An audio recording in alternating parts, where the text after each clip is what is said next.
مسلم امہ پر مظلوموں پر ظلم ہے. ان کے ہاتھ میں پاور رہنے دینا, ان سے پاور چھیننی پڑے گی اور ان کو اپنی جگہ پر بٹھانا پڑے گا. جو اصل پاکستان کے عوام کو, اداروں کو, ہر چیز کو ارریلیونٹ کر رہے ہیں. یہاں کی بادشاہت ہے, پاکستان کے عوام کسی بادشاہت کو قبول کرتے ہیں.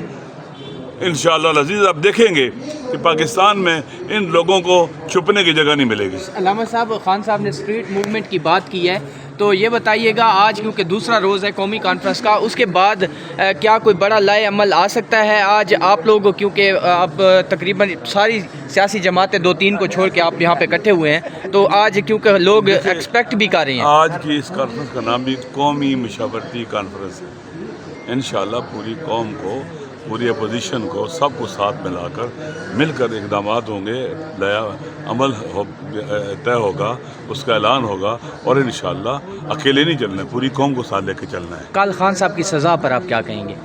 آپ دیکھیں خان صاحب کے ساتھ جو کچھ ہو رہا ہے, یہ در حقیقت پاکستان کے ساتھ ہو رہا ہے, پاکستان کے فیوچر کے ساتھ ہو رہا ہے, پاکستان کے عوام کے ساتھ ہو رہا ہے, پاکستان کے عوام کے فیوچر کے ساتھ ہو رہا ہے. یہ سراسر ظلم ہے, زیادتی ہے, اور اس طرح کے فیصلے کرنے والے ججز کو قضاوت کی کرسی پر بیٹھنے کی اجازت نہیں ہونی چاہیے. دیکھیں اسلام کیا کہتا ہے, قاضی کون ہونا چاہیے؟ قاضی کی شرائط ہیں. سب سے پہلا کہ قاضی وہاں بیٹھے عدل و انصاف کرنے کے لیے. اس وقت پاکستان کے عوام کو بتلایا جا رہا ہے کہ عدالت اب تمہارے لیے نہیں رہی ہے, الیکشن تمہارے لیے نہیں رہے ہیں, پارلیمنٹ تمہارے لیے نہیں رہی ہے. یہ سارے کے سارے ادارے ریفارمز کے, چینجنگ لانے کے, جہاں سے کوئی امید ہوتی, یہ سب دروازے بند چکے ہیں اداروں کے. لہٰذا پاکستان کے عوام کو سوچنا ہوگا, ہم سب کو سوچنا ہوگا, آپ کو سوچنا ہوگا, جن پر پک ایکٹ لگا ہوا ہے, کہ کیا ہم خالی مطالبات کرتے رہیں گے؟ نہیں, پاکستان کے عوام کو, جوانوں کو, زن و مرد کو, پیر و جوان کو, سب کو اکٹھا ہو کر نکلنا پڑے گا اس ظلم کے نظام کو ڈھانے کے لیے. آج نہیں تو کل, کل نہیں تو پرسوں.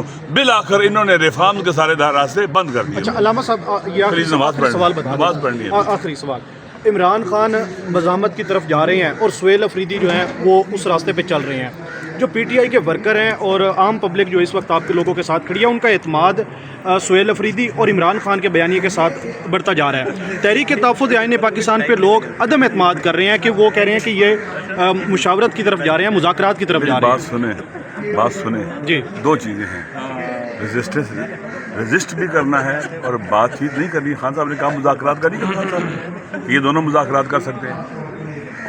رجسٹ کرنا, اعتراض کرنا, بالآخر آپ نے اعتراض کرنا ہے, رجسٹ کرنا ہے, مقابلہ کرنا ہے, میدان میں رہنا ہے, اور اس کے بعد بات بھی ہونی چاہیے, تاکہ ان لوگوں کو جو کیا کہتے ہیں کہ شیطان درخت پر یا شیطان گدے پر چڑھ گئے, ان کو واپس سے اتارا جائے. بھی نیچے آ جاؤ, تمہیں کوئی کچھ نہیں کہے گا, تمہیں اطمینان دیتے ہیں, تمہیں کچھ نہیں کہا جائے گا. خان صاحب معاف کر دیں گے سب کو, آپ واپس آ جاؤ اور عقل کے, ہوش کے ناخن لو.